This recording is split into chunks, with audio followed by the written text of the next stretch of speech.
이 시간 성령님께서 우리 마음 가운데 임하셔서 전하는 자나 받는 자나 하는 깊은 은혜 주시기를 사모합니다. 여러분 시편 23편 좋아하시죠? 시편에서 좋아하는 말씀이 무엇입니까? 라고 물어보면 많은 분들이 시편 23편을 꼽습니다. 여호와는 나의 목자시니 내게 부족함이 없습니다. 다윗의 고백입니다. 우리가 너무나 좋아하고 또 잘 알고 있는 말씀 중에 하나예요. 여러분, 그런데 욥기에도 23편이 있습니다. 오늘 우리가 읽은 것처럼 그러나 나의 가는 길을 그가 아시나니 그가 단련하신 후에 내가 정금같이 나오리다. 굉장히 유명한 말씀이고요, 또 우리가 너무나 좋아하고 암송하는 말씀 중에 하나입니다. 여러분, 그래서요 이 욥기 23편과 시편 23편을 시가서에서 쌍벽을 이루는 23편이다 이렇게 얘기를 합니다. 이 두 말씀에는요 공통점이 하나가 있습니다. 우리가 잘 알고 있는 것처럼 둘 다 지극히 어려운 고난 가운데 쓰여졌다는 거예요. 그런 고난의 시간에 주옥과 같은 말씀으로, 믿음으로 고백하고 있다는 것입니다. 반면에요 이 두 말씀은요 아주 큰 차이가 하나가 있습니다. 먼저 시편 23편은요 임재 하나님을 얘기하고 있어요. 임재하시는 하나님, 내가 지금 힘들고 어렵지만 하나님의 임재를 느끼면서 가고 있기 때문에 힘을 낼 수 있다는 거예요. 동행하시는 하나님, 인도하시는 하나님, 느낄 수 있는 하나님을 고백하고 있어요. 그래서 어떻게 표현합니까? 나를 푸른 초장에 누이시고 쉴만한 물가에 누이시고, 푸른 초장으로 인도하시고 쉴만한 물가로 인도하시고, 또 어떻게 얘기합니까? 사망의 음침한 골짜기를 다닐지라도 나를 지키시고 나를 인도하신다. 내가 그걸 느낄 수 있다는 거예요. 그래서 비록 지금 너무너무 힘들고 어려움 가운데 있지만 그 임재하신 하나님을 느끼면서 내가 이길 수 있다는 것입니다. 그리고 결국에는 내가 여호와의 집에 영원히 거할 수 있다, 거하겠다, 이렇게 고백하고 있다는 것입니다. 여러분, 근데요 욥기 23편은 어떤지 아십니까? 전혀 반대입니다. 전혀 달라요. 한마디로요 하나님이 느껴지지 않는데요. 부재의 하나님을 얘기하고 있습니다. 오늘 우리가 읽은 8절 9절을 보면 내가 앞으로 가도 하나님이 계시지 않고요, 그래서 내가 또 막 뒤로 달려갔어요. 그랬더니 거기에도 하나님이 보이지 않는다는 거예요. 그가 왼편에서 일하시나 내가 만날 수 없고 그가 오른편으로 돌이키시나 배울 수가 없구나. 말씀만 들어도 답답하지 않습니까? 하나님이 느껴지지가 않는데요. 살아계신 하나님, 나를 인도하시고 나를 사랑하신다는 그 하나님을 알기는 알겠는데 지금은 느껴지지 않는다는 거예요. 지금은. 여러분, 내가 지금 이 자리에 예배 자리에 있는데요, 예배의 자리 가운데 있는데 하나님이 느껴지지 않는다면 얼마나 안타까운 일입니까? 내가 말씀을 보고 있는데 그 말씀 속에서 하나님의 음성이 들려지지 않는다면 참 얼마나 답답하겠어요. 여러분, 지금 욥은요 하나님을 너무너무 만나고 싶은 거예요. 자신의 이 억울한 처지와 말 못할 괴로움을 하나님을 만나서 하소연하고 싶어요. 나에게 왜 이런 일이 있습니까? 하나님, 나는 이제 어떻게 살아야 됩니까? 앞으로 어떻게 하시겠습니까? 묻고 싶은 거예요. 여러분, 그런데 하나님은요 침묵하고 계십니다. 마치 멀리 계신 것 같아요. 심지어 내가 그 앞에 달려갔는데 그 하나님께서 고개를 돌리시는 것 같은 거예요. 그 거절감, 여러분 얼마나 서럽습니까? 얼마나 영적으로 외롭겠습니까?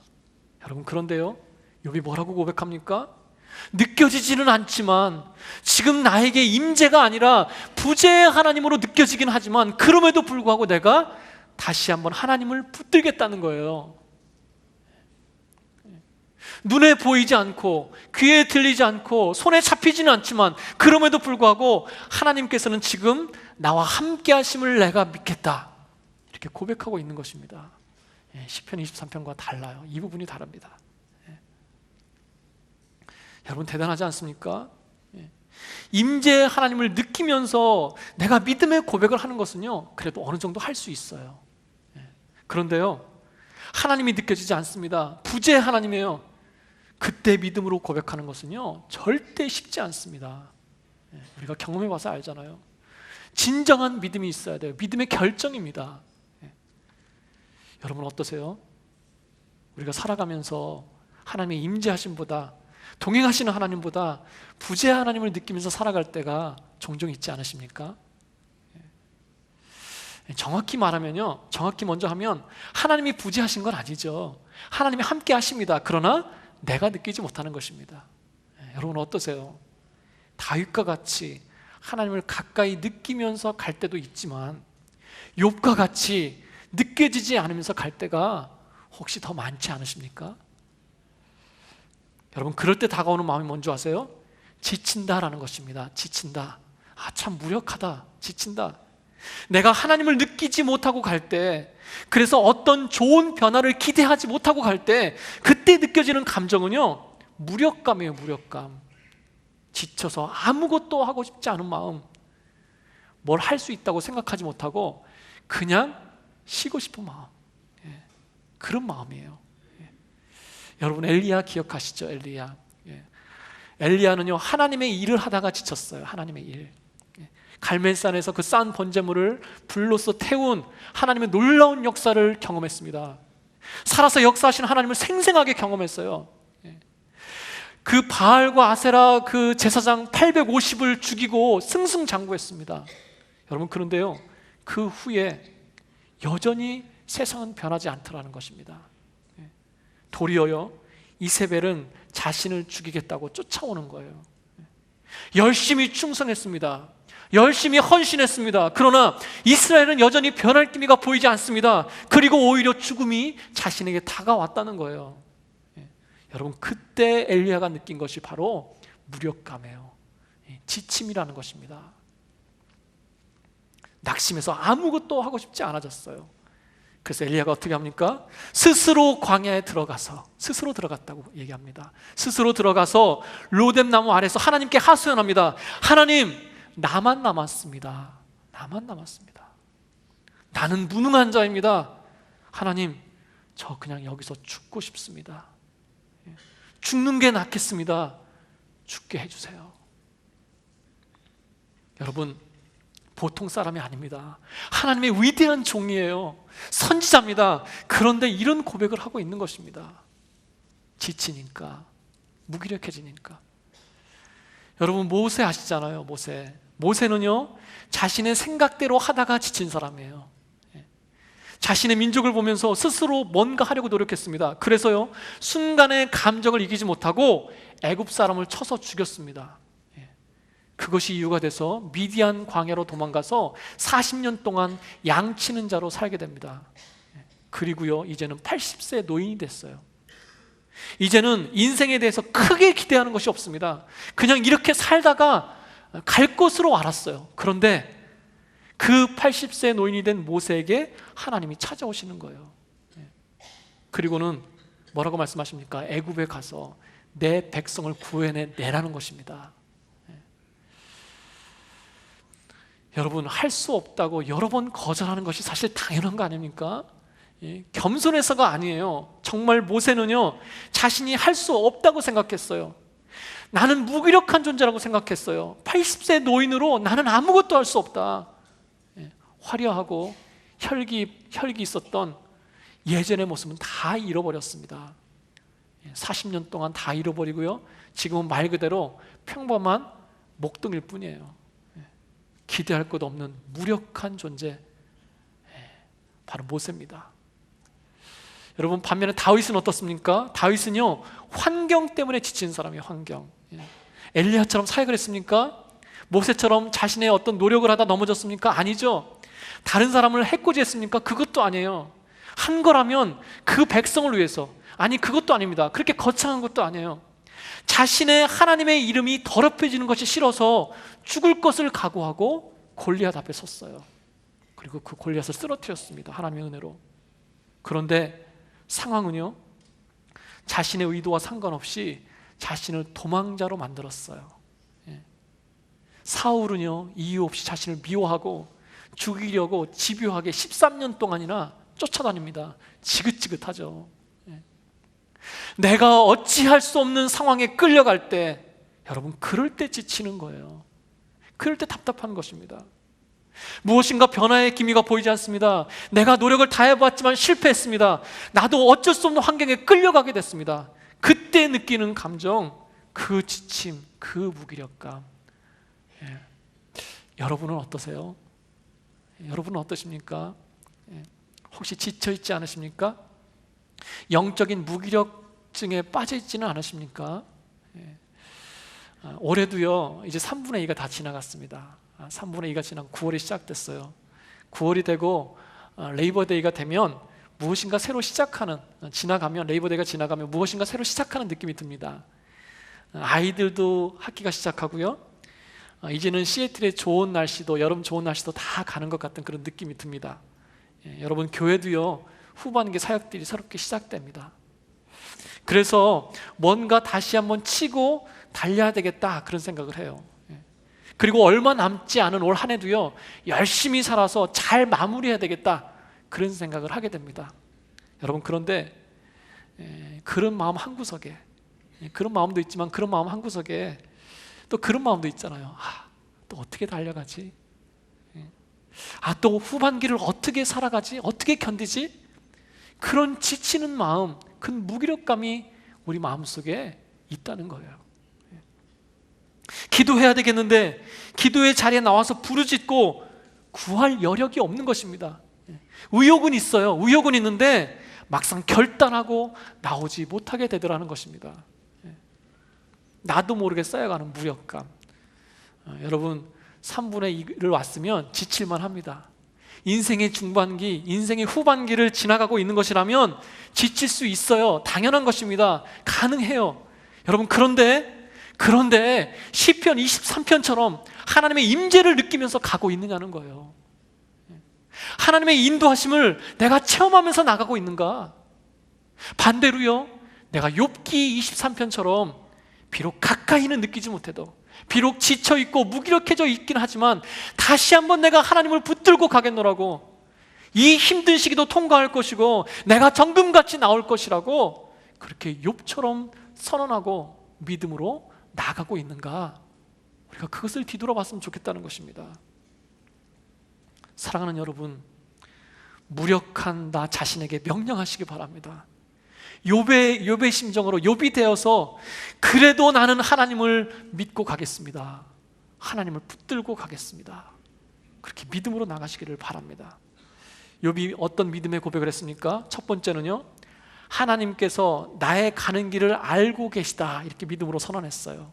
하나님께서 나의 가는 길을 알고 계시다. 여러분, 이 고백 속에는요, 나는 내가 가는 길을 모르겠다, 이런 의미가 있는 것입니다. 나는 내가 가는 길을 모르겠다, 하나님만이 아신다, 이런 의미가 있습니다. 그래서 나는 모르지만 내 길을 알고 계시는 그 하나님을 믿고 따라가겠다, 이런 고백인 것입니다. 여러분, 그래서 11절에 뭐라고 고백합니까? 내 발이 그의 걸음을 바로 따라갔다. 내 발이 그의 걸음을 따라갔다. 하나님의 걸음을 따라갔대요. 쉽게 말하면 무슨 뜻이냐면 하나님께서 먼저 가셨어요. 하나님께서 먼저 가신 그 발걸음을 내가 밟아가면서 따라가겠다는 것입니다. 그리고 10절을 봐도요, 나의 가는 길을 아신다라고 할 때 나의 가는 길, 이렇게 얘기하고 있는데요, 내가 가는 길이 아닙니다. 여러분, 원문을 보면요, 원문 그대로 직역하면 이런 뜻이에요. 나와 함께하는 그분의 길이에요. 나와 함께하는 그분의 길을 그분이 아신다. 나와 함께하는 하나님의 길을 하나님 자신이 아신다, 이런 뜻입니다. 전혀 다른 뜻이에요. 내가 모르는 길을 나보다 앞서 가셨대요. 그래서 내가 할 일은 다른 것이 아니라 전혀 새로운 길, 그래서 두렵고 불안한 길을 가는 것이 아니라 하나님께서 먼저 걸어가신 그 길, 그리고 하나님께서 먼저 걸어가시면서 만들어 놓으신 그 길을 내가 밟고 가는 것이래요. 사랑하는 여러분, 내가 무기력할 때, 내가 지칠 때, 그때 특징이 무엇인지 아십니까? 앞길에 대한 불안함입니다. 내가 이렇게 지쳐 있는데, 내가 참 겨우 가고 있는데, 이렇게 힘이 든데 내가 이것을 끝까지 잘할 수 있을까? 잘 감당할 수 있을까? 우리 식구들 잘 먹여 살릴 수 있을까? 어떤 그런 거예요. 불안함이에요. 보이지 않기 때문에 불안한 것입니다. 여러분, 그런데요, 그럴 때 내가 나의 길을 가려고 노력하지 말고 어떻게 하라고요? 하나님의 발걸음을 따라가라는 것입니다. 하나님이 가신 그 길을, 그 길만 밟고 가래요. 여러분, 힘이 되지 않습니까? 위로가 되지 않습니까? 내가 할 것은 그 하나님이 만들어 놓으신 길이 무엇인지 바로 분별하고, 하나님을 의지하고 우리 주님을 의지하고 그 걸음을 따라가라는 거예요. 사랑하는 여러분, 하나님께서요, 아버지께서 나를 아신다는 것 그 자체가 힘이 됩니다. 내 길을 아신다는 게 힘이 돼요. 하나님께서는요, 내 아픔을 아신대요. 하나님께서는요, 내 외로움을 아신대요. 하나님께서는 내가 얼마나 치열하게 살아가고 있는지를 다 아신대요. 그게 힘이 돼요. 그게. 여러분, 우리가 많은 것을 표현하고 살고 있고 또 많은 것을 이해하고 사는 것 같지만 아닙니다. 아무리 표현력이 좋아도요, 다 표현할 수 없고 다 이해시키지 못하고 살아가는 것이 바로 사람입니다. 가장 가까운 사람조차도 내 마음을 다 이해하지 못할 때가 많습니다. 여러분, 그런데요, 아버지 하나님은 아신대요. 나보다 나를 더 잘 알고 계신데요, 나를 잊지 않으시고 소홀히 여기지 않으신다는 것입니다. 여러분, 믿으시길 바랍니다. 그것만 생각해도 힘이 나요. 그래서 하나님께서 뭐라고 말씀하십니까? 이사야서 40장 27절에 이렇게 말씀하십니다. 어찌하여 너는 너의 사정을 하나님께서 모르신다고 생각하냐? 어찌해서 너는 하나님께서 너의 원통한 것은 들어주시지 않는다고 원망하냐? 너는 알지 못하냐? 너는 듣지 못했냐? 너의 하나님은 너를 창조하신 분이다. 너를 만드신 분이다. 그래서 시편 103편에 또 뭐라고 말씀합니까? 그렇게 너를 만드셨기 때문에 나는 너의 체질을 안다. 진토같이 먼지같이 연약한 존재라는 것을 내가 기억한다. 여러분, 내가 무기력할 때, 내가 지쳐있을 때 그런 나의 사정과 나의 연약함을 다 아시고 이해하시는 하나님을 기억하시길 바랍니다. 그 하나님이 나와 함께 하시면, 나보다 앞서가시고 내가 그 길을 따라가면 내가 이 시간을 통과하게 될 줄로 믿습니다.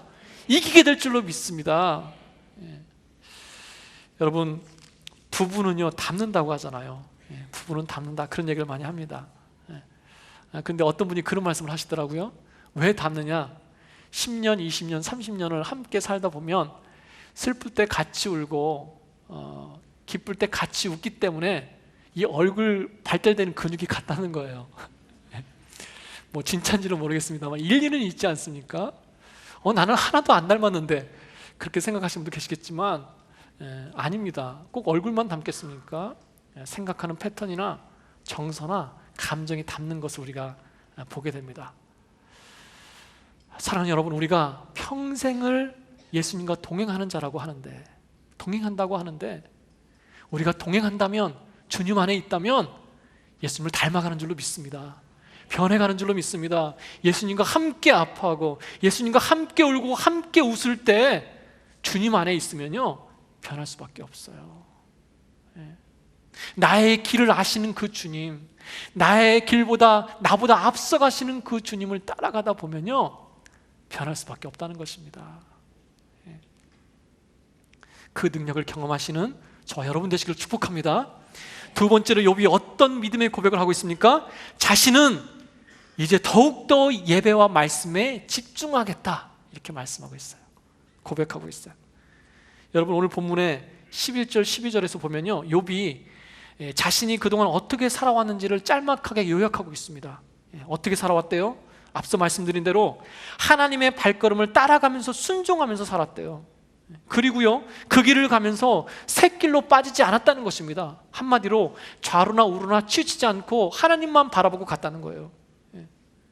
자신의 소견대로 더 좋아 보이는 길을 가지 않았다는 것입니다. 그리고 또 어떻게 살았대요? 하나님께서 말씀하시는 그 말씀대로 살았다는 것입니다. 심지어 자신의 육신의 생명을 위해서 먹어야 되는 그 음식보다도 하나님의 말씀을 더 귀하게 여기면서 살았다, 이렇게 고백하고 있어요. 사실요, 저는 이 말씀을 묵상하면서 이렇게 고백할 수 있는 것도 대단하다고 생각을 합니다.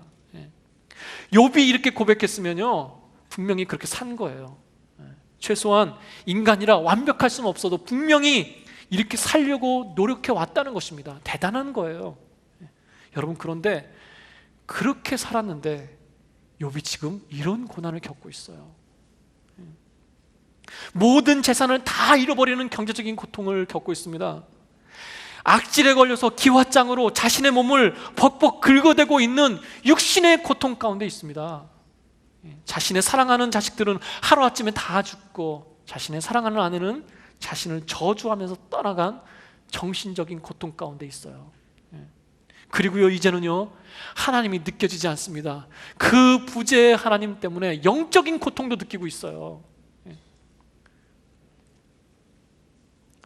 여러분, 하나님을 따라온 삶이 말씀대로 살아온 결과가 이런 것이라면 여러분 본전 생각나지 않겠습니까?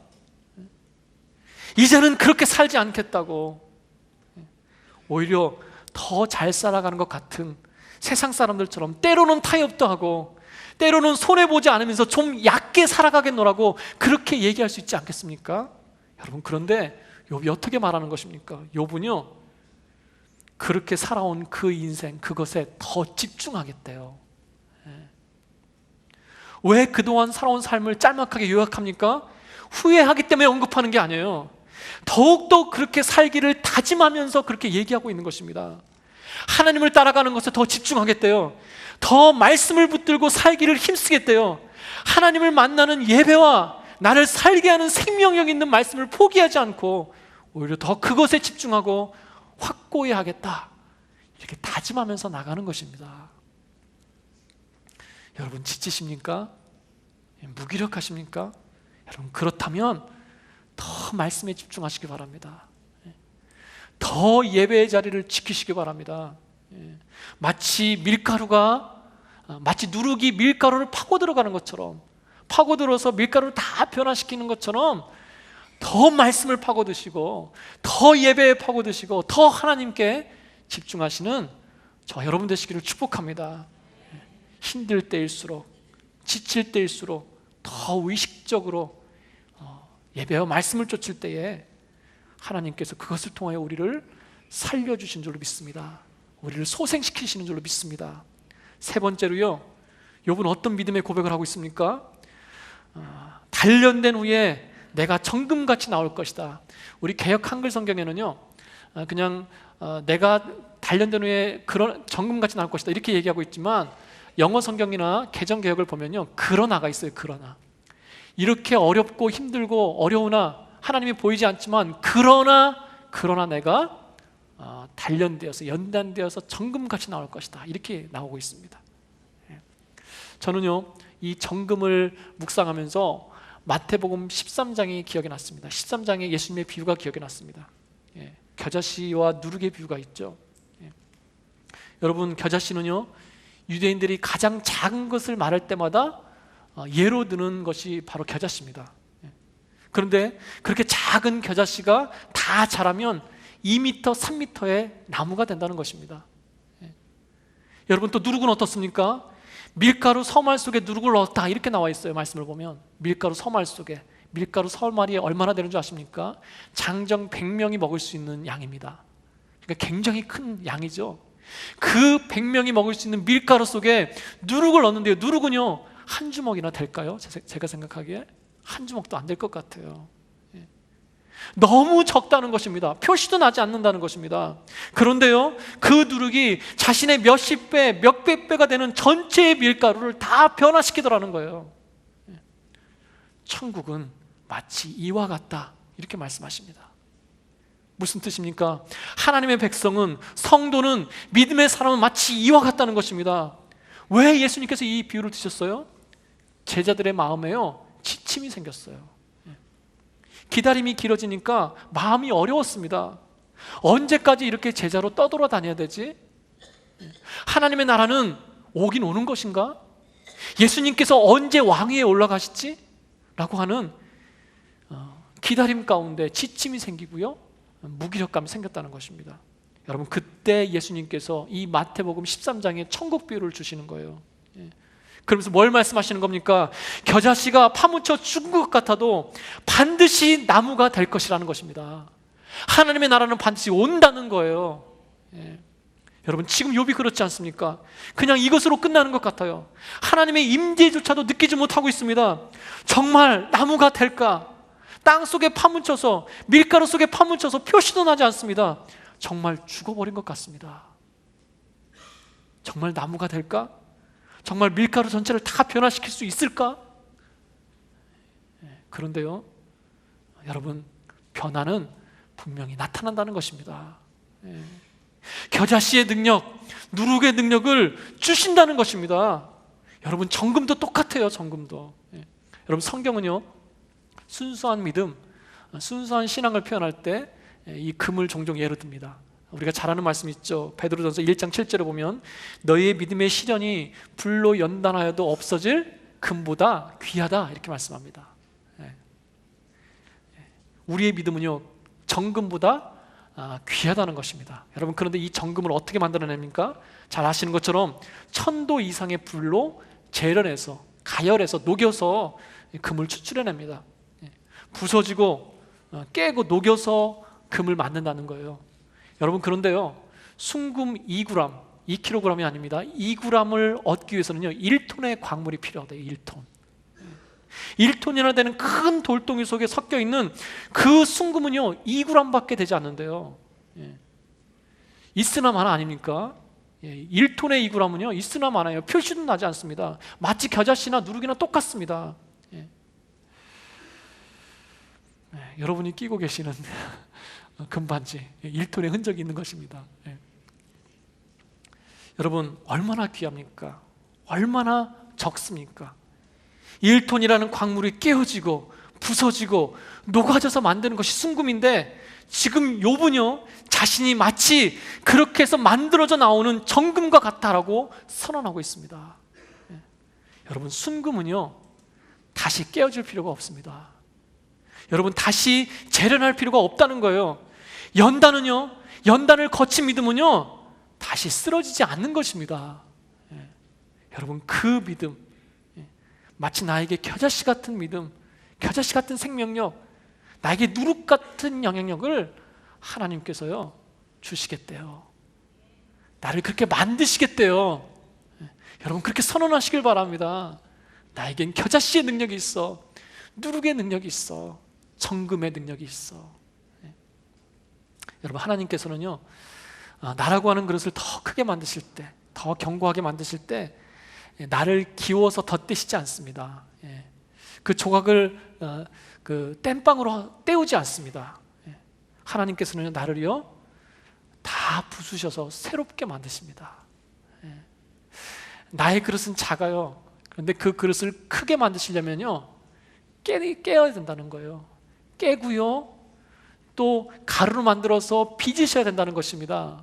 여러분, 그래서요 내가 크게 만들어지고 견고하게 만들어지기 위해서는요 반드시 깨어지는 고통이 있습니다. 부서지는 아픔이 있다는 거예요. 여러분, 그것이 연단입니다. 안 쓰여도 좋으니까, 작게 살아도 좋으니까 연단이 없으면 좋겠습니다, 이렇게 말씀하시는 분도 물론 계실 거예요. 여러분, 그런데 여러분, 그거 아십니까? 나를 연단하시는 것은요 하나님을 위해서가 아니라는 거예요.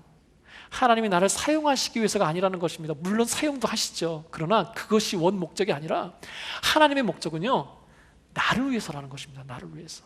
나를 위해서 연단시키시는 거래요. 우리 한번 아까 읽어드렸던 베드로전서 1장 7절을 우리 다 같이 함께 한 목소리로 함께 읽어보도록 하겠습니다. 시작. 너의 믿음의 시련이 불로 연단하여도 없어질 금보다 더 귀하여 예수 그리스도에 나타나실 때에 칭찬과 영광과 존귀를 얻게 하려 함이라. 아멘. 왜 연단시키신다고요? 왜 나를 깨뜨리신다고요? 우리 주님이 다시 오시는 그때에 칭찬과 영광과 존귀를 얻게 하시기 위해서래요. 나를 위해서라는 것입니다. 내가 이 땅에 사는 동안 흔들림 없이 견고하게 그 믿음과 이 땅에서 천국을 누릴 수 있도록 나를 연단시키시는 것이고, 그렇게 살아가는 후에 우리 주님을 만날 때 그 오시는 날 칭찬과 영광과 존귀를 받게 하려고 하신다. 여러분, 그래서 나를 연단시키신대요. 너무 감사하지 않습니까? 사랑하는 여러분, 내게 아픔이 있는 것이라면 반드시 만들어짐이 있는 줄로 믿습니다. 지금 지쳐있고 지금 무기력하지만 지금 고통스럽지만 그것을 내가 통과하고 있다면 지금 나는 만들어지고 있는 줄로 믿습니다. 더 견고하게 세워지는 때가 있다는 거예요. 그 시간을 통과한 후에 겨자씨가 나무가 되는 것을 보며 누룩으로 인해 맛있는 빵을 내가 맛보게 될 줄로 믿습니다. 어떻게 해요? 하나님이 그렇게 하신대요. 하나님께서. 오늘 본문 가운데요 13절 14절이 나오는데 무슨 말씀입니까? 제가 요약하면요 13절은 하나님께서 하시고 마음 먹으시면 반드시 된다라는 것입니다. 14절은요 그 하나님께서 내게 작정하신 것이 있으시다. 내게 작정하신 것이 있으시다. 바로 하나님의 주권을 얘기하고 있어요. 정금으로 만드시고 정금보다 귀한 그 믿음을 통해서 칭찬과 영광과 존귀를 받게 하시기까지 나를 주도하시겠다는 거예요. 나를 인도하시겠다는 것입니다. 그것이 하나님의 작정하심이래요. 여러분 그런데 그거 아십니까? 1톤짜리 광석에요 2g의 금만 섞여 있어도 그것을 금광석이라고 부른대요. 아무거나 금광석, 아무거나 금이 있는 게 아니라 그 1톤의 큰 돌멩이, 큰 광물 안에 2g이 섞여 있을 때야 비로소 금광석이라고 부른다는 거예요. 저는 그걸 보고요 야 마치 우리와 같구나, 우리 성도와 같구나 그런 생각을 하게 됐습니다. 대단해서 성도가 아닙니다. 대단한 믿음이 있어서 위대한 믿음이 아닙니다. 작고 볼품없고 초라하지만 2g의 순금이 있기 때문에 그래서 내가 성도 아닙니까? 여러분 그 2g은 도대체 무엇입니까? 여러분 그 2g은요 복음이에요. 복음. 그 2g은요 예수 그리스도입니다.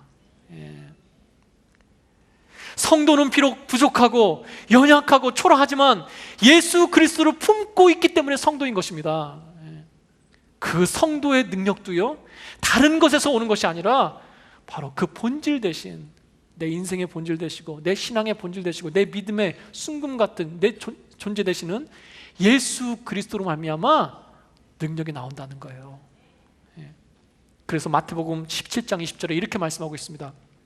우리가 잘 아는 말씀이죠. 너희가 만일 믿음이 한 겨자씨만큼만 있으면 이 산을 옮길 것이다.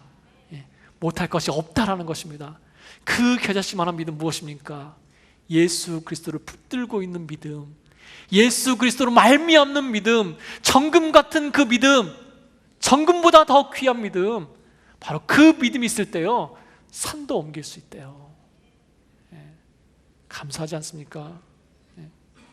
하나님께서 내 인생의 주인 되어 주신다면, 아니 내 인생을 인도하시는 주인실진데 나를 이끄시면 반드시 내가 정금 같은 누룩 같은 겨자씨 같은 그런 능력을 갖게 된다는 것입니다. 사랑하는 여러분, 지치고 힘든 것은 당연한 것입니다. 겉사람은 후패하게 돼 있습니다. 시간이 지나면 지날수록 아무리 왕성한 자도 사그러지게 돼 있습니다. 여러분 그러나 그럴 때 오늘 이 욥의 고백을 했으면 좋겠어요. 이 욥의 고백이 나의 고백이 됐으면 좋겠습니다.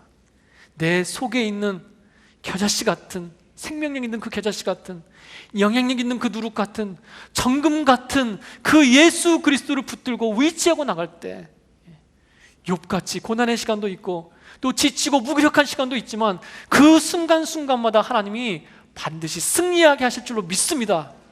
이 고백이 저와 여러분의 고백이 되시기를 축복합니다. 말씀을 마무리합니다.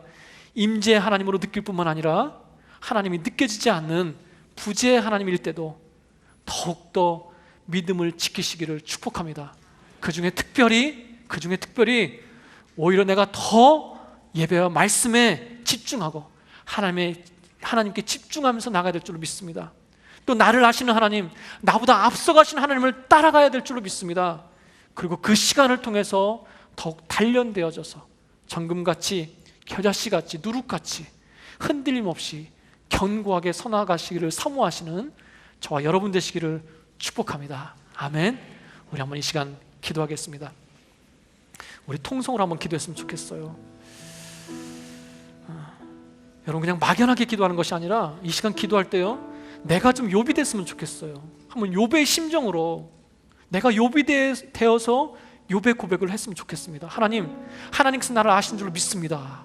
하나님께서 나와 함께 하심을 내가 믿습니다. 하나님, 이 시간을 통과하게 하실 줄로 믿습니다. 하나님, 이 시간이 지난 후에는 내가 정금같이 나올 줄로 믿습니다. 한번 나를 향해서 기도하면서 선언하면서 나갔으면 좋겠어요. 한번 기도하겠습니다.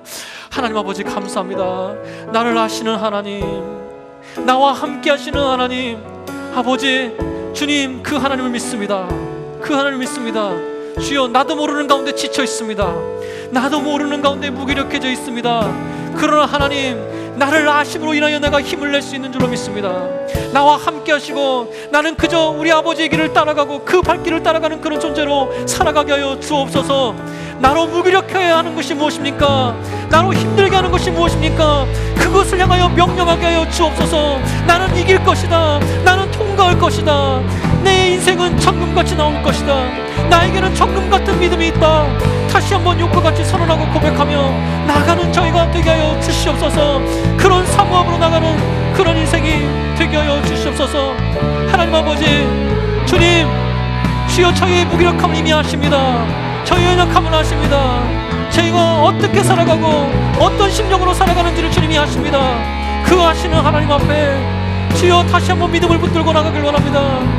살아서 역사하시는 하나님, 그 능력 있는 하나님, 때로는 보이지 않고 잡히지 않지만 그럼에도 불구하고 그 하나님을 신뢰하고 나가는 그런 인생이 되게 하여 주시옵소서.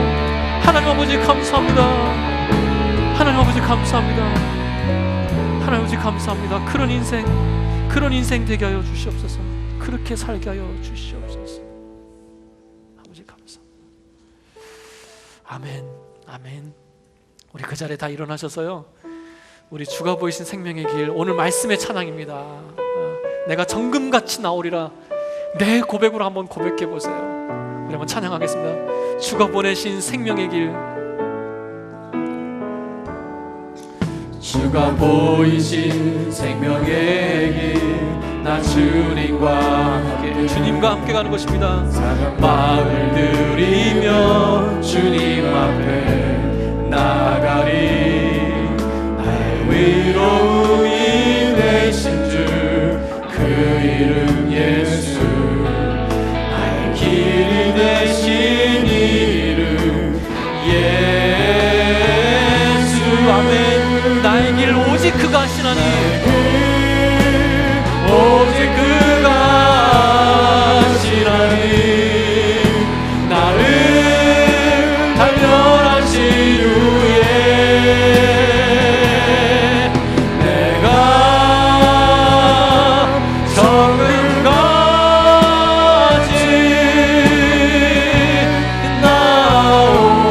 나오리라. 주가 보이신 생명의 길, 주가 보이신 생명의 길, 난 주님과 함께 상한 마음을 들이며 주님 앞에 나가리. 나의 위로움이 되신 주, 그 이름 예수. 나의 길이 되신 이름 예수. 나의 길 오직 그가 하시나니. 나를 단련하신 후에 내가 정금같이 나오리. 나의 길 오직 그가 하시나니, 나의 길 오직 그가 하시나니. 나를 단련하신 후에 내가 정금같이 나오리. 우리 다시 한번 하겠습니다. 나의 길 오직 그가 하시나니, 나의 길 오직 그가 하시나니. 나를